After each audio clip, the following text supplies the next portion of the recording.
நான் வெற்றி அடைஞ்சதுக்கு அப்புறம் கழிப்பறை கட்டித்தருவேன் என்று உங்களிடம் கூறிக்கொள்கிறேன். அதேபோல் மாணவ செல்வங்களுக்கு விளையாட்டு மைதானம் இல்லை, அந்த மைதானமும் அமைத்து தருவேன் என்று கூறுகிறேன். இந்த பகுதியை சுற்றியுள்ள பார்த்தாலும் சாலைகள் மிகவும் குறுகிய சாலைகளாக உள்ளது. ஒரு வாகனம் மட்டுமே செல்லக்கூடிய அளவில் சாலைகள் உள்ளது.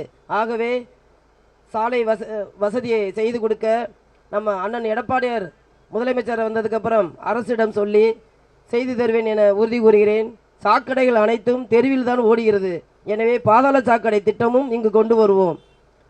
ஜல்லிக்கட்டு வாடிவாசல், அதற்கும் லால்குடி ஒன்றியத்தில் வந்து நம்ம 5 வாடிவாசல் இருக்குது.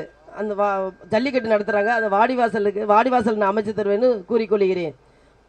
படிப்புக்காக இளைஞர்களுக்கு வந்து வேலை வாய்ப்பு, அதே போல் வந்து நிறைய பெண்கள் இப்போ முன்னாடி மாதிரிலாம் இல்லை, நிறைய படிச்சிருக்காங்க. ஐடி ஃபீல்டு, அதே மாதிரி இன்ஜினியரு, டாக்டரு, அந்த மாதிரி நிறைய மருத்துவர், அட்வொகேட், அந்த மாதிரிலாம் நிறையா இருக்கிறாங்க. நம்ம அந்த காலத்துலலாம் படிக்க விட மாட்டாங்க பெண்களை. அந்த மாதிரி வீட்டில் இருக்கிறீங்களா அவங்களுக்கு தான் நான் தையல் மிஷின் தரேன்னு சொல்லியிருக்கிறேன். ஒரு கிராமத்துக்கு 50 தையல் மிஷினு, ஒரு பஞ்சாயத்துக்கு 50 தையல் மிஷின் தரேன்னு இருக்கிறேன். ஒரு டீச்சர் போட்டு நீங்கள் வேலைக்கு போயிட்டு வந்து ஒரு 4 மரம் தைச்சா கூட உங்களுக்கு ஒரு ப்ளவுஸு உங்களுக்கு போட்டுக்கிறதுக்கு கூட தச்சுக்கிடலாம்.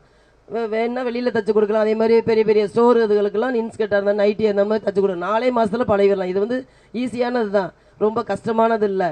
அதை வந்து சரியாக புரிஞ்சுக்கிறாம சில பேர் சொல்லியிருக்கிறாங்க, படித்தவங்களுக்கு போய் அம்மா தையல் மிஷின் வாங்கி கொடுக்குறாங்க அப்படின்னு ஒரு ப்ரெஸ்ஸில் போட்டிருக்காப்புல. அது தப்பானது, அவங்க தப்பாக புரிஞ்சுக்கிட்டாங்க. நான் சொன்னது வந்து வீட்டில் இருக்கிற அப்போது குழந்தைகளெல்லாம் வெளியூருக்கு அனுப்பிட்டு இருக்கிறீங்களே, அந்த நேரம் டைம் வேஸ்ட் பண்ணாமல் சில பேர் பெண்கள் வந்து என்ன செய்வாங்க, காலையில் ஆரம்பித்தாங்கன்னா சமையல் செஞ்சு முடிச்சுட்டு சீரியல் பார்ப்பாங்க. நிறைய பேர் அந்த மாதிரி பழக்கம் இருக்குது. அதெல்லாம் மாற்றுங்கன்னு சொல்லிட்டு தான் அந்த தையல் மிஷின் வந்து, ஏன்னா நம்ம குழந்தைகளுக்கு ஒவ்வொரு தடவையும் கணவர்கிட்ட போய் நம்ம எதிர்பார்த்து வாங்கி கொடுக்க தேவையில்லை.